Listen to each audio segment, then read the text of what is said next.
Audi V8, which purrs away nicely at first. Growls a bit in the mid-range.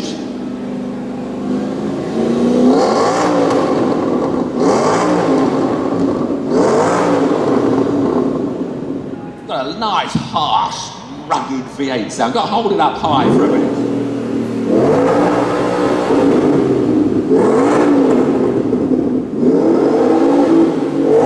Wonderful. You're the wrong side this way. It sounds better out the back. So there you have it. Thank you. That's your basic V8. And V8s are always sort of American muscle cars, the basic car. And it's always a bit of a rock and roll sound, more than even that beautifully tuned Scuderia. But all that four-wheel drive system, although it does give you a bit more traction, it's a heavy system. The car is a lot heavier. So in fact, even though it's got 520 horsepower, it's slower to 60 than both the Ferraris, and in fact only just beats the Spiker, which has got, 105 less horsepower. So weight is so important. But it does have a V10. As we'll hear now, it's a much more sophisticated engine. Is it working? Very quiet on tick over. Audi have kept it that way, but as you slowly raise the rev, you can hear how smooth it is compared to the V8s.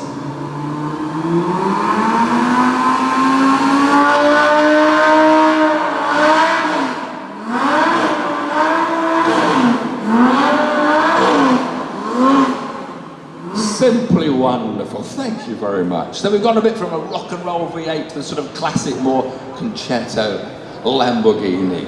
And before I move on, I just quickly point out both this Ferrari and the Lamborghini have got these Ecurie 25 logos on, which is the supercar club. And of course, that is a way where you don't have to sell your house to buy a supercar. You can get to drive a supercar by joining clubs like these, and you can get 2 or 3 or 4 weeks a year, depending on your packages and whatever you have. You can have a Ferrari one week and a Lamborghini the next, and sample supercars at a fraction of the cost of actually owning them. Now, the third Italian supercar manufacturer that's combined this tiny little part of Italy is a car with a V12 engine. And I was about to move to my V12 Pagani Zonda until that fat git Clarkson nicked it for his show. So you'll only actually see the Pagani Zonda in the show. But I would have had here a V12 Pagani. It's Horatio Pagani. He's actually an Argentinian. His dream car. He used to work for Lamborghini, and then he came and set up his own company, Automobili Pagani, and created this Zonda, which to me is the most sensual, fantastic supercar ever. And it's got this 7.3 litre Mercedes V12 engine in the back, which produces 606 horsepower, launching the Pagani to 60 in 3.5 seconds, and then on to just over 200 miles an hour. But the fat git's got it. So we'll have to leave my favourite part of Italy and fly about 800 miles due north again, back across Germany, to another man's dream car. In, of all places for a supercar, Sweden, near Malmo. You would think they're all peace-loving green pieces, but no, Christian von Koenigsegg has created this incredible machine, the Koenigsegg CZR. And this, as opposed to the beautifully, elegantly, sexily styled Zonda, just looks fast. It's sort of like the bullet train of cars. You just look at that and you know it's going to be quick.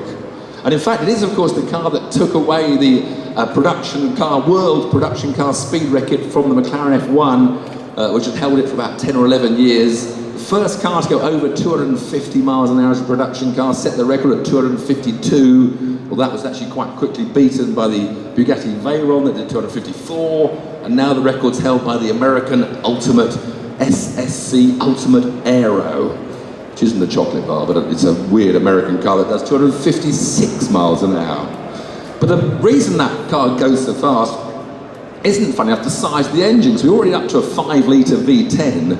We've talked about a 7.3 litre V12. This has only got a 4.7 litre, what the Americans call a small block, 289 cubic inch V8.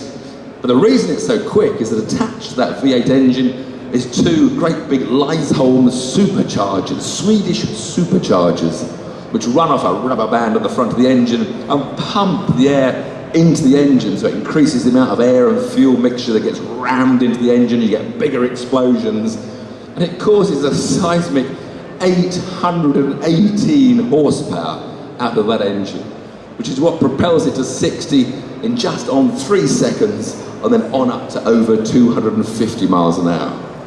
Now, unfortunately, we allowed a schoolboy in to charge up his iPod, and he short-circuited the electrics. And we've tried to give it a sort of life support system, but that's failed as well. So, unfortunately, we can't hear what the 818 horsepower Koenigsegg sounds like, and all you can do, for those of you who can see it, is to look at my burnt carpet. The exhaust pipe out here literally has melted the carpet underneath the pipes. The flames were flashing out, so we're going to have to do an insurance job on that. But it is an amazing, a stunning car, just fast. Which leads me just to move back to my last car. We have to come back to England from Sweden. We end up back at home for this absolutely amazingly shaped Caparo T1. I mean, this is a car which has had quite a bit of development. They developed it rather in the public mind, doing in press launches.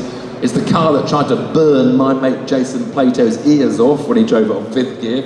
But they've now fully sorted it. It's in production. A dozen cars have already been delivered, totally street legal to people that drive them on the road. And the funny thing is, the Caparo is the quickest car here. It gets to 60 in 2.5 seconds.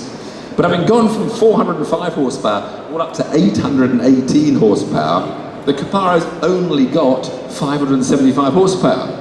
But it gets to 60 so fast because it only weighs half the weight of the Koenigsegg. So incredibly light. It's also only got a 3.5 litre V8 engine, but that engine is actually a racing spec engine designed for race teams, and it's actually detuned. They only use 10,500 revs on the rev limiter to keep the power down to 575 horsepower.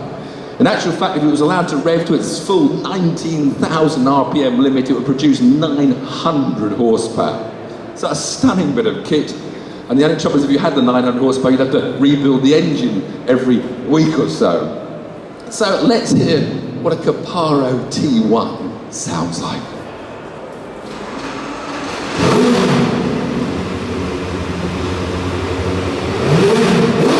And watch the exhaust pipes.